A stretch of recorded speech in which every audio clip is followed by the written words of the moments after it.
Marie-Claude Marcelier, bonjour. Bonjour. Alors vous avez publié Le mépris des bêtes chez PUF, un lexique de la ségrégation animale, c'est-à-dire toutes ces expressions qu'on connaît par cœur, quelle bécasse, c'est une vraie dinde, etc.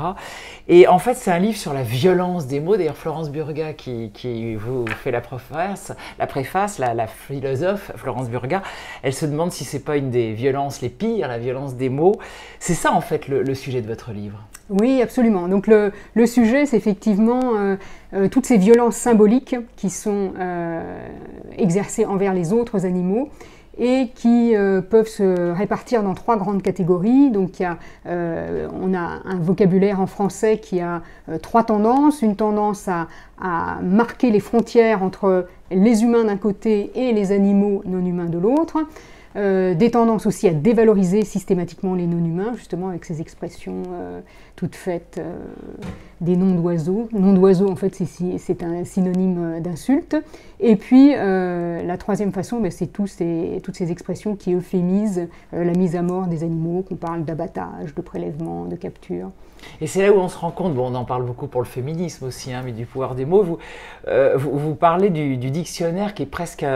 Victor Hugo disait que toute révolution devrait s'accompagner d'une réforme du dictionnaire, parce que c'est finalement un instrument idéologique. On n'a pas souvent cette idée-là du dictionnaire. C'est vrai, mais ça c'est quelque chose que dit aussi Marina Jagiello, justement, dans Les mots et les femmes, dans vraiment une analyse très forte des violences symboliques envers les femmes.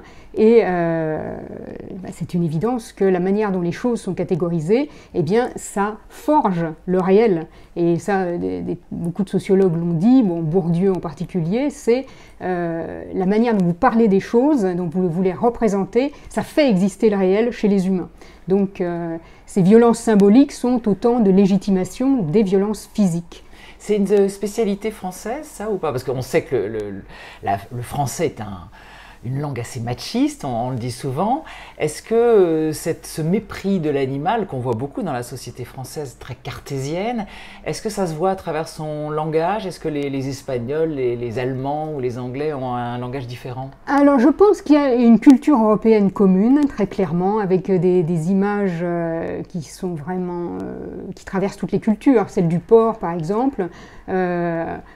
Quand on parle d'un chauvinistic pig en anglais, c'est un cochon français, ou d'un swine en allemand. Ce pauvre porc, oui. Où qu'il aille, il n'est pas aimé. Exactement. C'est terrible. Hein.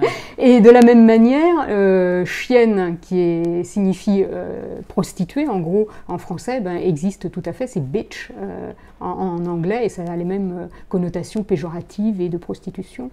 Donc on n'est pas les seuls. En fait, la culture européenne est quand même très transnationale. Et est-ce que vous pensez que maintenant que notre société évolue un petit peu par rapport aux animaux, nous sommes prêts à changer un peu notre langage?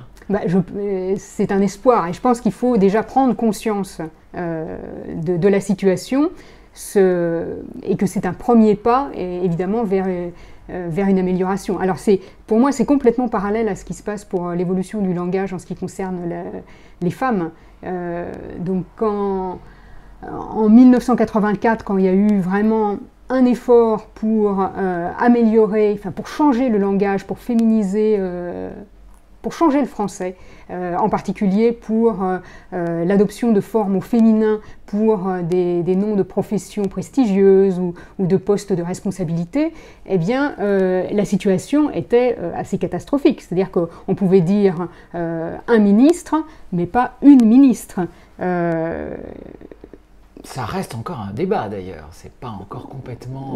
Oui, mais bon, on dit quand même une mère, Ouais. En tout cas, maintenant il y a un débat. Oui, c'est ça. Avant, c'était une évidence qu'on disait un directeur de cabinet. On pouvait dire une directrice d'école, ça n'a pas de problème, mais c'était un directeur de cabinet, et l'Académie française était vraiment au créneau pour souligner que ce qui était en jeu, c'était pas une personne, mais que c'était ce masculin générique, soi-disant générique, enfin prétendument générique, qui permettait de représenter aussi bien des hommes que des femmes, bien sûr. Tout ça a été déconstruit depuis lors, et puis maintenant, eh bien, on a des directrices de cabinet et peut-être une présidente un jour. Bon, on va voir si l'évolution du langage pour les animaux va suivre la même trajectoire. Merci beaucoup.